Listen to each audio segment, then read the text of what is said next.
So ఒకే దెబ్బ మీకు అందరి నోరు మూయించడం. సో ఇది మోదీ గారికి బాగా తెలుసు. సో వీళ్ళు ఏం చేశారు, ఒక ఎమర్జెన్సీ మీటింగ్ పెట్టి ఆపరేషన్ సింధూర్లో మనము చేసింది ఏమిటి, సో మన యొక్క స్వాట్ అనాలిసిస్ ఏమిటి. సో ఇందులో మీరు గమనించారు అనుకోండి, మనకు పొరుగు దేశాలు పాకిస్తాన్, చైనా వీళ్ళ నుంచి మాత్రమే ప్రమాదం, అవునా?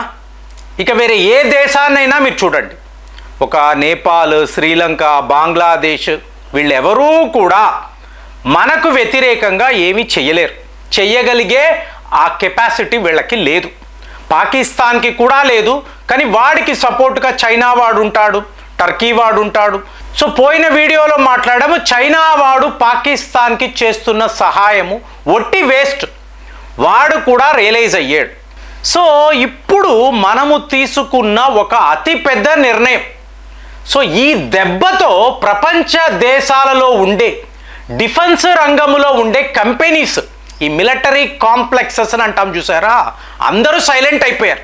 ఇప్పుడు ఆపరేషన్ సింధూర్లో మీరు చూసారనుకోండి, వెస్టర్న్ మీడియా మొత్తము కూడా ఒక క్యాంపెయిన్ చేశారు. ఏమిటిది? అయ్యో భారత్ వద్ద రఫేల్ విమానాలు మాత్రమే కదా ఉన్నాయి, చైనా వాడి JF-17 ఎదుర్కోవాలి అంటే మా F-35 ఉంటే అమెరికా వాడు. ఇక రష్యా క్యాంపెయిన్ కూడా ఇలాగే, అయ్యో మా సుఖాయ్ 57 భారత్ వద్ద ఉండాల్సింది, అంత సీన్ లేదండి. అలాంటిది ఏమీ లేదు. చైనా వాడి మీకు ఎయిర్ డిఫెన్స్ సిస్టమ్ HQ-9ని జామ్ చేశాము, అది పని చేయడము ఆగిపోయింది, మన విమానాలు వెళ్ళాయి. ఎక్కడెక్కడ మనం టార్గెట్ చేసామో పాకిస్తాన్ వాడి ఎయిర్ బేసులు, వాడి మిజైల్ డిపోస్, వాళ్ళ యొక్క మిలిటరీ పోస్టులు ఎక్కడ ఉన్నాయో చూసుకొని దాడి చేశాము, తిరిగి వచ్చాము. ఆపిన వాడు లేడు.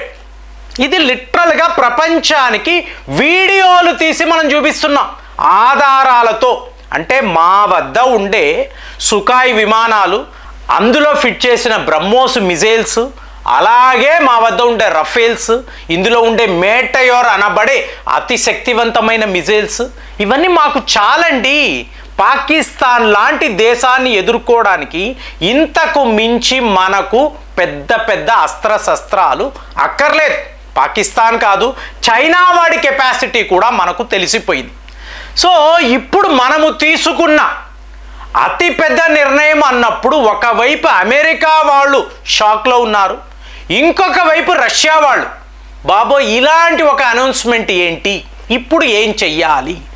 సో ఏదో ఒక రకంగా భారత్ను కన్విన్స్ చేసి ఈ ప్రాజెక్టును మన వైపు తెచ్చుకోగలిగితే చాలా పెద్ద అడ్వాంటేజ్ కదా.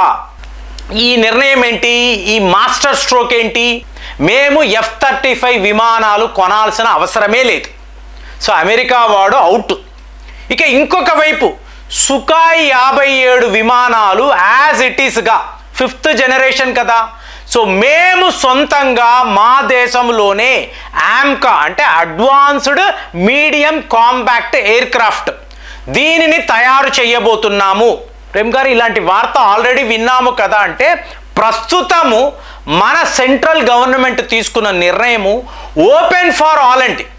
ఇంతకుముందు హిందుస్థాన్ ఏరోనాటిక్స్ లిమిటెడ్ అంటాము, లేదా DRDOకి మీరు పరీక్షలు చేయండి, ఒక ప్రోటోటైప్ తయారు చేయండి, మనకు ఒక డిజైన్ కావాలి, ఒక ఇంజిన్ కావాలి, ఇంజిన్ ఎవరెవరిస్తారు, ఇన్ని ఉండేవి. ఇప్పుడు అలాంటివి ఏమీ లేదండి. 15,000 కోట్ల రూపాయలు మా బడ్జెట్. సో ఎవరైనా సరే ఆమ్కా ప్రోటోటైప్తో వస్తే మేము ఈ ప్రపోజల్ని చూసి కన్విన్స్ అయితే మీకు ఆ ప్రాజెక్ట్ అప్పచెప్తాము. అంటే ఏంటి, పబ్లిక్ లిమిటెడ్ కంపెనీస్ కాదండి, మీకు ప్రైవేట్ కంపెనీస్. అంటే ఎంత పెద్ద వార్త చూడండి.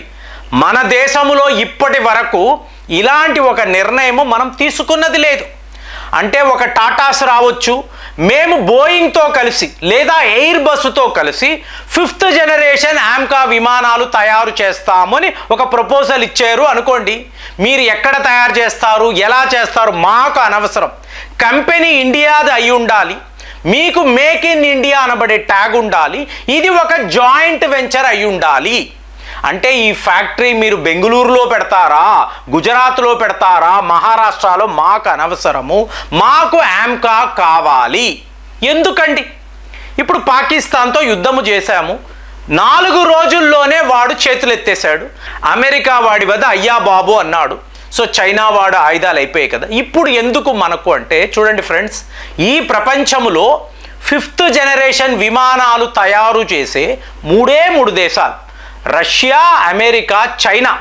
చైనా వాడు చెప్తూనే ఉంటాడు, మనకు నిజంగా తెలియదు, జెన్యూన్గా తెలియదు, వాడు మాత్రం ఎప్పుడు ఎలైట్ గ్రూప్లో ఉంటాడు. సో ఇప్పుడు మరి మనం డిఫెన్స్ ఎక్స్పోర్ట్స్ అంటున్నాం కదా.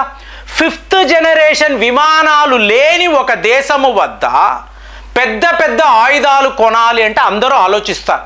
అంటే మనకు అవసరమే లేకపోయినా made in India 5th generation fighter jet AMCA మన వద్ద ఉండాలి.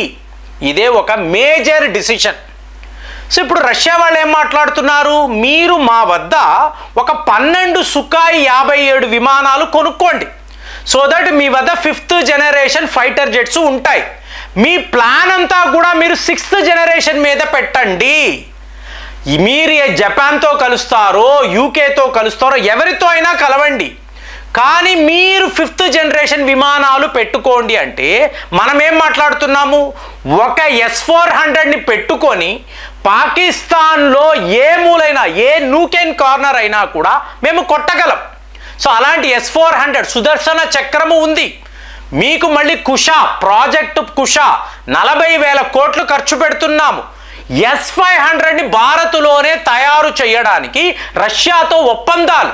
ఇంతంత పెద్ద ప్రాజెక్టులు ఉన్నప్పుడు మళ్ళీ మేము సుఖాయి 57 విమానాలు 5th జనరేషన్ అని చెప్పి కొని తీసుకువచ్చి, అంటే ఒక 2 ఏళ్ళు పడతాయి కదండి, వాళ్ళు ముందు 4 విమానాలు, తరువాత 5 విమానాలు ఇలా పంపిస్తారు కదా, రెడీ చేసి పంపిస్తారు.